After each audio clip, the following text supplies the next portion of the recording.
a freezing horse here at Cloud, freezing crosses actually. It was more freezing than anything else, old-fashioned baroque type. And we've got 2 Fell Ponies.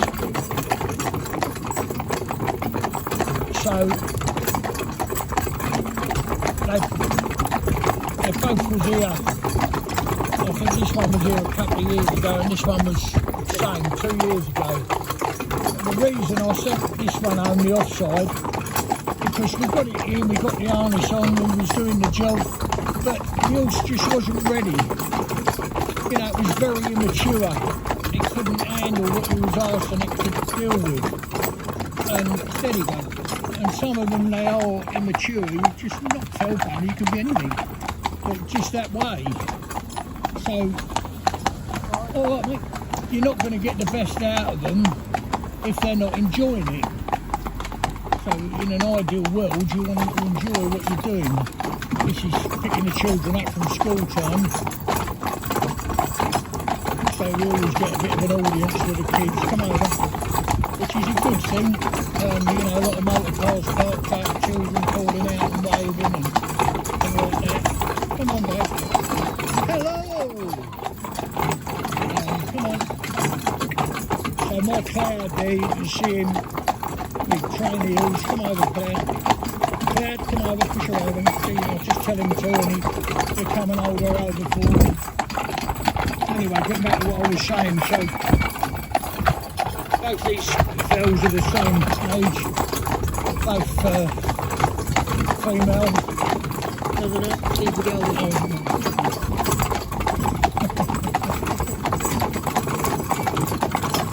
So we're just going to come past the school now, as you see.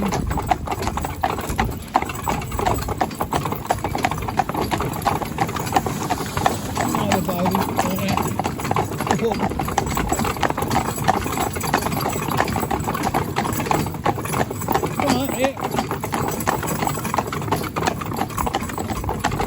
So, anyway, this filly on the outside, she just didn't get the job. She just didn't get it, you know, and it was going to be all time. Hello, how are you? So we sent her away, and with COVID and everything else, she's turned it for 2 years. But she's come back a different horse. This filly on the offside is, she was immature, uptight, a bit nervous, you know, and you couldn't, I won't force them, there's no point. If they're not ready, they're not ready, and you know, the customer's got to accept that, you know, if they bring them to me to train, they've got to accept what I think, and I've been proved right with this one, because she's come back so much better. Now, believe me or believe me not, you know, it just arrived, and this is its first time in.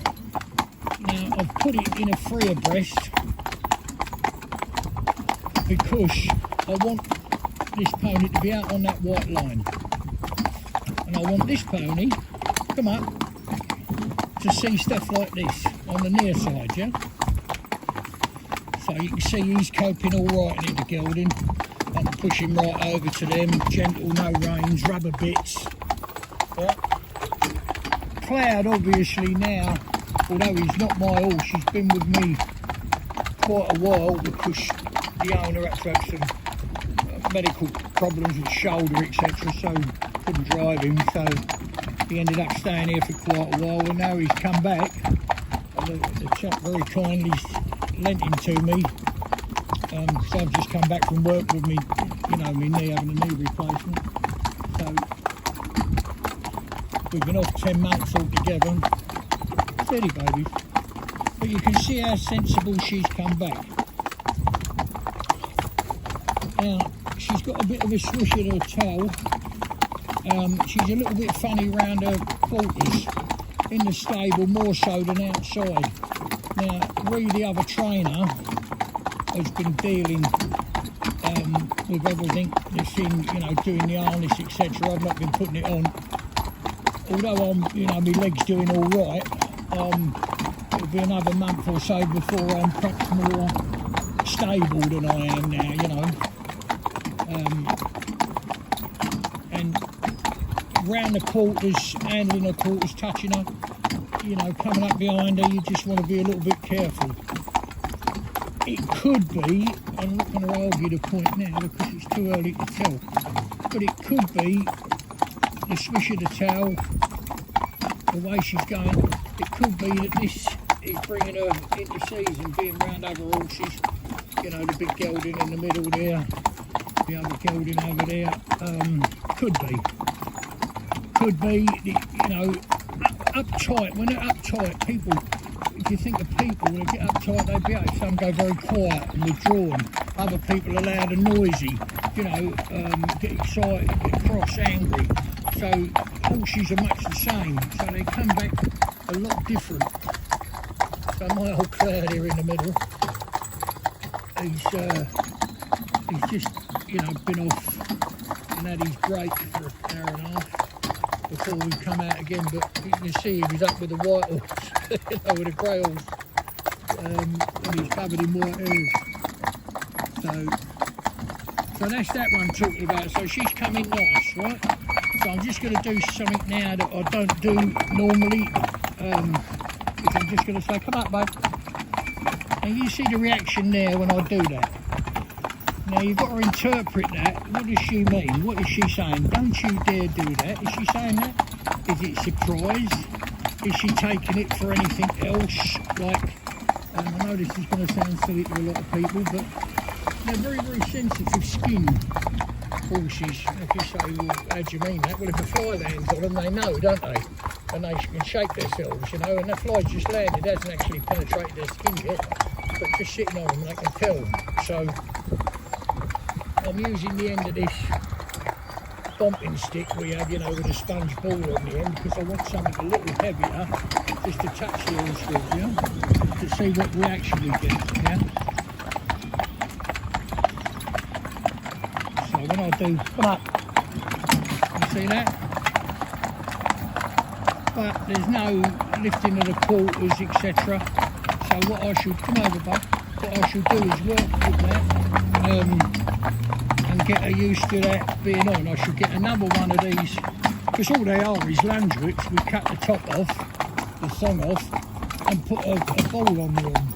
I'll show you when we get back. So then with my long one, I can rub her up her neck, rub her on the quarters, rub her between her legs, and hopefully get that out of her in time so she's happier behind. But the other thing I think she could be is a little bit claustrophobic. Now you say, why is that? Well, if you put her inside in a stable, big 12x12 stable, water, food in there, she's, you know, you've got to keep tempting her to eat little and often, that type of thing. Bring her outside in the fresh air, you know, open space, give her a net, she'll be scoffing it. You know, that's whether we're feeding A or A-lage, you know, she'll scoff either one of them. So first time in, they ain't got any shoes on, but they're a blue-footed horse, so I know how far I can go. Well, I know how far I can go and come back before I'll have a problem. And the farrier's due in a couple of days anyway. So, while we've got enough hoof on, and Ree's checked and made sure they're right, so we know how far we can go. And also how we go, what pace, you know, because obviously, if you're walking's far better than trotting, as far as wearing their feet. So she's come back a lot better than she was. She was very, very funny behind before. She's still a little bit, that could be just the way the mare is. Some mares are like it. Come over, darling babies. Come on, sugar, that's my girl. Oh, now stand, babies, when you're told. This is another nice thing, we let the motor car come off. See the ear come back on the motor car? Nothing in the tail. Very good. Also, the motor car was quite near, which is good. I've got no problem with that. That's fine. But you see this tail movement? Now, what's it about? If you look carefully, you can see one or two flies about, midges, but not enough to bother her. So she's talking to me with her tail. So she's saying, now she's going to, now watch this, see with this other horse how she reacts. So that's good to see. So she went to him then. I couldn't film it in the yard because Ree was opening the gates, etc., to let me out, and then putting the dogs out and etc. But when we set off, she nipped Cloud a couple of times, you know, went to nip him, and that was just, you know, who are you, what am I doing here, that sort of attitude, you know. But she's come back a lot better than what she was. Much more mature, much more sensible than what she was. Now we go to this one, the gelding. Last time he was here, he was absolutely, you couldn't ask any, you know, anything of him, anything we asked him to do. You know, obviously every one of them's an individual, but he was dead opposite to her. Pick his feet up, do what you like with him, you know, anything at all, he'd do it, as long as you know what you're doing. I mean, obviously not, I'm saying everybody could do it, but a horse person would, you know, handle the horse, do everything with him. He was confident in himself. Now he's come back the other way. It's funny, nothing desperate. You can see we've come along the road, everything's fine and like that, but he's a little bit when you're putting him to, etc., he's just coming back to him what he's done before. So when we was in the yard, he was a little bit fidgety, a little bit. Now we've only come, it's a mile and a half to this little lay-by, as near as I remember, or as near as, damn it, that's how far it is. So they're not puffing and blowing, they're not tired, they're not anything like that. An old Cloud, like he's worth his weight in gold. He's a very good horse, nice looking horse, but he's a very good horse, very powerful, the right height for the job. A lot of people think you want a bigger horse, you know, so you could put a Shire horse alongside him and he'd deal with that, and you could put Shetland and he'd deal with that, and I mean, you know, little Shetland, and he'd deal with either one of them lovely. In other words, he hasn't got too much daylight under him, his legs are not that long, or a little little Fell Pony.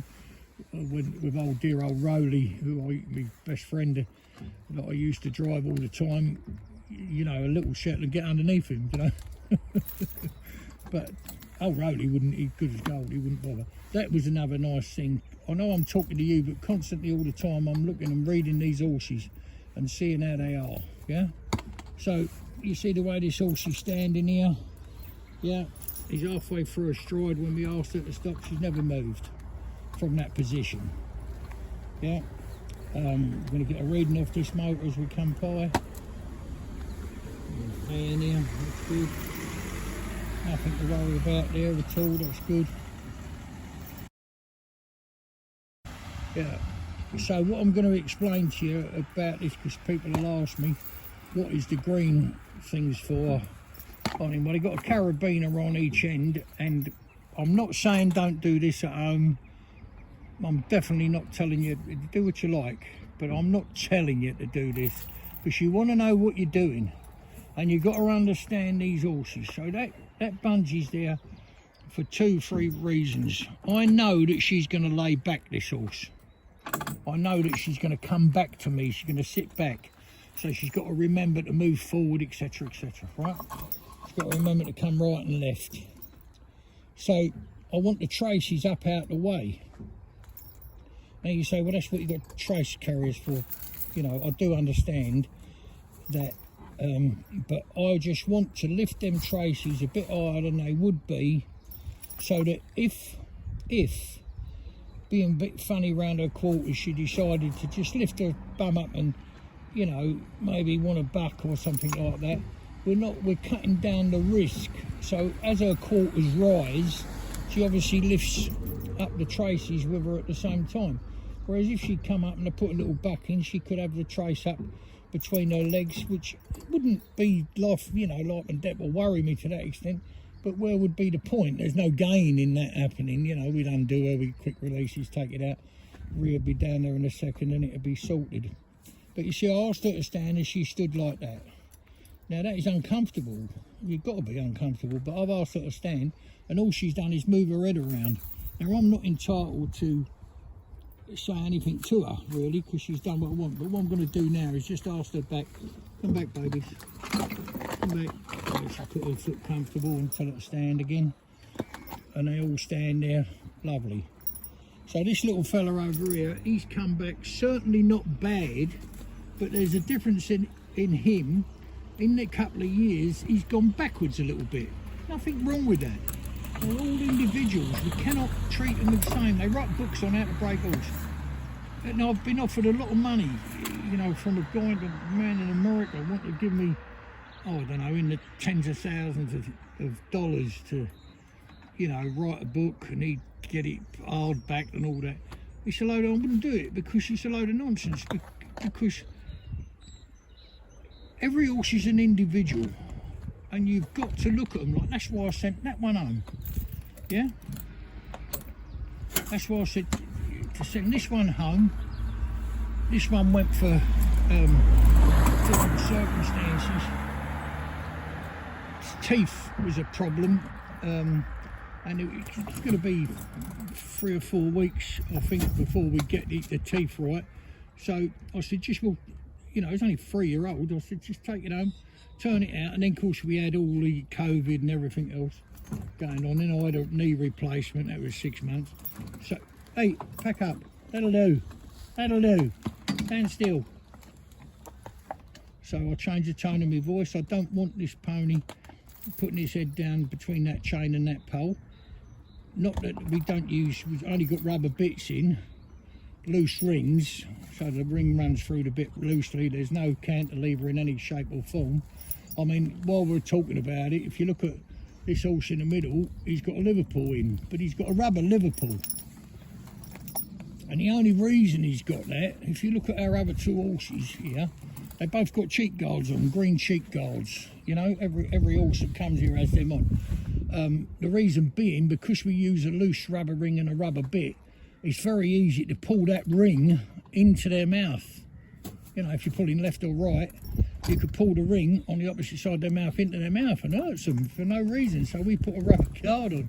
Well, when we done that with Cloud, we put these rubber guards on, the same as every other horse he's had, and that's been literally in the thousands of horses. And he had a reaction to the rubber, and it took all the pigment out of his. If Ree's got a picture, she'll put it up in this film. So all the pigment went from round his lips, and it went, you know, just pink, really pink, round his lips. So that's why we've had to put them cheek pieces on. So the same thing is, you can't pull it through his mouth because you've got you know, a cheek piece like it's not going to come through. But that's the reason. And the other reason, if you look, someone mentioned a curve chain the other day. Can you see his good baby? Can you see the curve chain he's got? Now, the reason he wears that, I mean, obviously it's not doing a thing, is it? Because no matter how hard I pull, the curve chain cannot come into operation unless you use the cantilever, right? Or you put it down on the slot or smooth cheek, and you know, like that, fixed cheek. So we do that because he is an absolute bugger for fidgeting, right? So he will play with that, and I give him that little bit of room because that's all he ever asked for. He'd do anything I want. He'd climb a mountain for me. He'd fall to his knees, get back up and keep walking. He'd do anything for me. He's absolutely lovely. A brilliant horse. Really, seriously is a good horse. I wouldn't say any horse was ever as good as Rowley, but he wouldn't be that far behind, you know. But then I had Rowley from 3-year-old, and it's a different thing to get horses that's older. So, baby, come on. Like that. Well, that'll do, don't move. So you can see, if you watch him, his top lip, which I always call a horse's hand, like if you put a ball bearing in their manger, they won't eat the ball bearing, I promise you, they will not eat it. It'll be there, and they'll clean all the food away, and that will be there, like little stones you find sometimes in their manger, you know, that's come off the hay. So he'd do that, but he's so, looking at but his lip, he's pointed all the time. It's a bit awkward to film, but his lip is just like a hand the whole time. and it's moving about the whole time. Well, with that chain, what he'll do, he'll keep moving his bottom jaw around to move the chain and play with it. But he's coming towards the end of that. He's fed up with that now. He wants something new. So what we'll do is probably, there's other little things we put on horse that's like that, so he can play with it, you know, like, so maybe what we do is we'll put the chain on the bottom of the Liverpool, like you'd have a rain guard on, you know, a bit for a pair of horse in a team or a pair. We put the chain across the bottom now, like that, and then he'll put his tongue out and he'll make it, you can hear him playing with it, no trouble at all. He's not so bothered today because he's got 2 new horses up the side of him. As I say, it's the first time out. They both arrived the same day, I think. So it's their first time out and they're going well, you know. But you can see, I can see there, you probably can't see, but he uses, I've never seen a horse do it so much, so he pushes top lip out like that, like the fingers, and he'll be moving around and doing all the time. He'll pick up that chain, the pole chain, he'll pick it up and he'll rattle it in his mouth, which is not the best of things, but it's just the way he is. Anything else, and that's why I say in every horse that was ever born, they've all got a funny quirk, and if that makes him happy, what difference it make to me? None whatsoever, you know, because it doesn't distract from him listening to me and doing what I asked him to do. No problem at all. So basically, that's these little ponies now, and they're going real well, first time out, and they're standing quiet and sensible. Now see there, my cloud then just warned him, don't keep putting your head over that pole, right? That's the boundary line, is the pole, right? You tell this one off now, I told you, didn't I?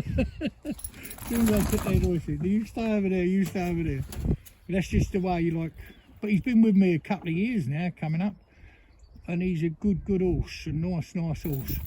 And you can ride him, and well, as bomb-proof as any horse can be.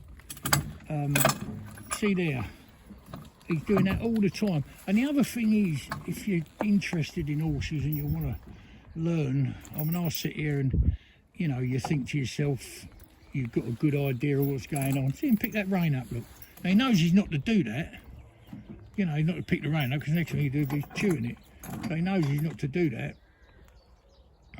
But if he thinks he can get away with it, if I'm not listening, you know, or watching, he'll do it. He'll move his head real slow and pick it up, you know, go to chew it. But if you're interested, sometimes I think to myself, you know, I've been doing this a long old time now, all my life really, and I know I've said this before, I'd like another lifetime to try and get it right, because there's so much to learn, you know, to understand them and see the world through their eyes. That's what I try and do. So yeah, see the world through their eyes as a horse sees the world. Then what you got to do, if you get anywhere near doing that, then what you got to do is see the world through each individual's eyes, because they're all different. So right, we're going to move off and go and get some milk around the little shop. You come with us and look what we're doing. Up. Come on, my babies. Come on, sugars, up you go.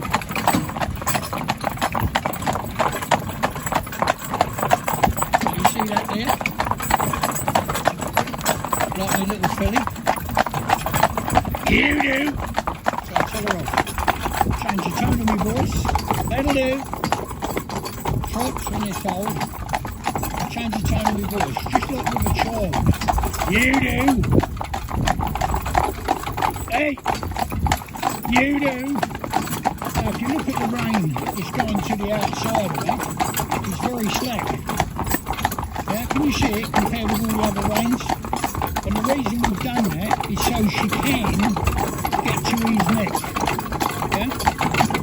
So you can say, well, because I wanted to do that, I don't want her to bite him, but I want her to attempt to bite him so that I can tell her, don't do that. You do!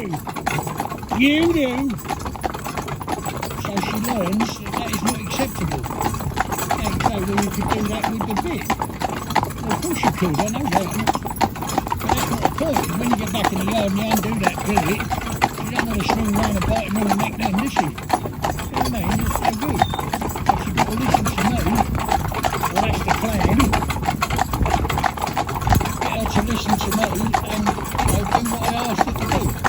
And I never, like, just changing the tone of my voice. These horses, because I'm very quiet around them, you know, very quiet indeed around them, and if I raise my voice, it's like with a child, if you're quiet with a child, you're holding their hand, you're seeing them across the road and they step out in the road, you have to, you know, change the tone. No, don't do that. Be careful. You know, you have to change the tone to reinforce what you're saying. And I'd sooner do that than any of these bloody sticks with a flag on the end, flipping about. Get up. Hey, you do. Yeah, you do.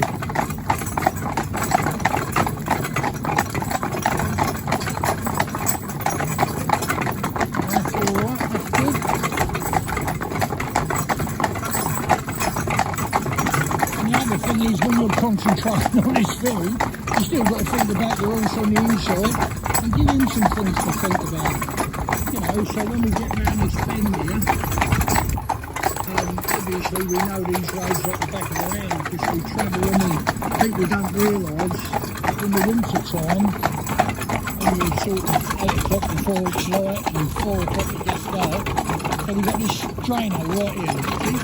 There's pretty feet straight over there, and we've got round here, we'll come out wider and get him over this man. Can you see? So that man up. So we'll educate him at the same time. Then we'll come over tight to this side and let her see this man. Yeah, that's alright. She felt me. She'll drop her head on the look. But went over it. And we've not had to tap her and all that nonsense to get her up and do, right? That's it. And she's got loads of room in her harness. Can you see? These only two that's doing any work. She's got slack traces. You know, she's not pulled back on the pole chain. Come over, my babies. Come over. We'll get these through. This will be the school bus. Come on then. Walk now. Good babies. Come on, my sugar plums.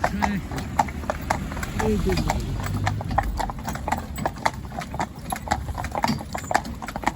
We've had some lovely weather, been really nice. Now you notice now when the mouth is coming over and she's touching him with her lips but not actually biting him, yeah? So I'll do it again, like I'll let her do that. As soon as she goes to bite, you can tell by the way she moves her body, the way her ears are moving and her tail, that she's going into, I'm going to bite you, you know, aggression. But it's not, horses play like that, it's not a terrible thing. It's just something you've got like there, you see, she's touching it with her mouth now but not actually making the bite. So that proves the point. Back there was mouth open, ready to bite. Now it's mouth closed, lips moving like that, just to touch him. Yeah? I'm not saying she wouldn't bite him, can you see there again? I'm not saying she wouldn't bite him, but she's thinking twice, and I haven't smacked her, have I? I've just said, you know, do what I asked you to do. When I'm doing these films, I'm sorry if, and I am genuinely sorry because people seem to be interested in what I do and how I do it and why I do what I do. But my first priority is these horses. That's what I'm being paid for, is to get them as near as I possibly can to being safe, confident and happy in any sphere of harness work. That's what I've said all my life, and that's how they should be. They're entitled to be happy. They're entitled to be happy. You know, why shouldn't they be? So we're coming up to the shop now, our little village shop, lovely little shop. If ever you're down this way in Chilbolton, they do breakfast and lunch. Come on, trot, trot babies, trot. That'll do. That'll do. See, I'll just say that. Only got a bit of rubber in their mouth. We've got no curb chains. We've got no bloody shanks on the bit. We've got nothing like that whatsoever. I've explained to you about the bit in the horse in the centre here. Here's our little village shop opposite the pub. So that works out nicely. Come over, babies. That's it. How are you? Come over, babies. So the filming will stop now quite abruptly because we will be departing the carriage to get a pint of milk for a cup of tea when we get back. Right. Oh, my babies. Stand still.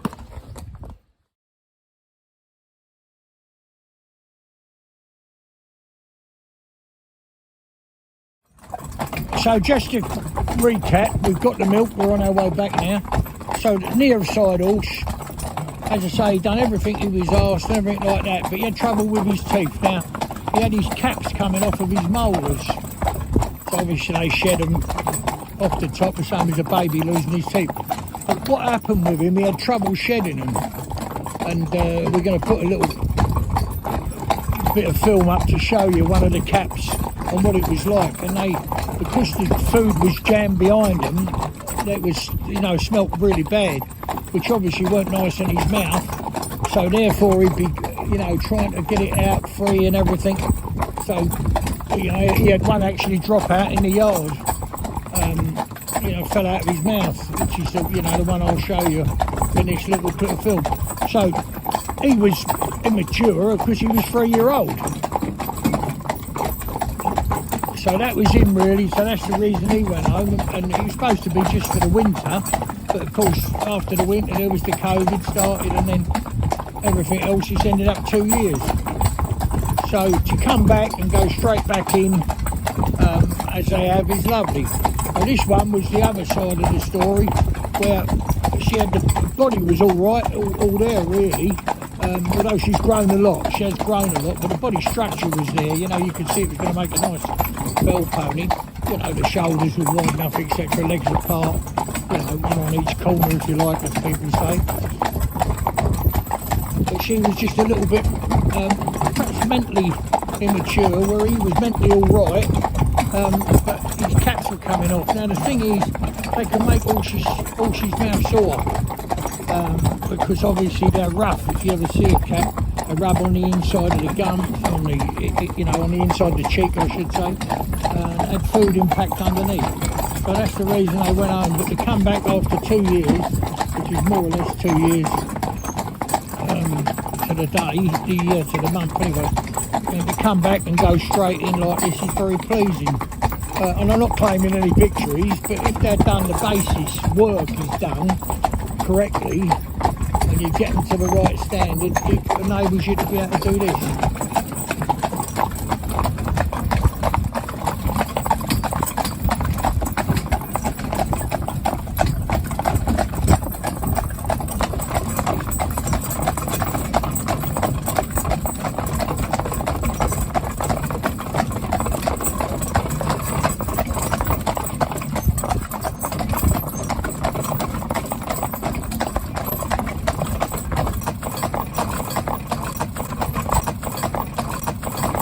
So we're going to go back now and have a cup of tea. I can't say much more about these.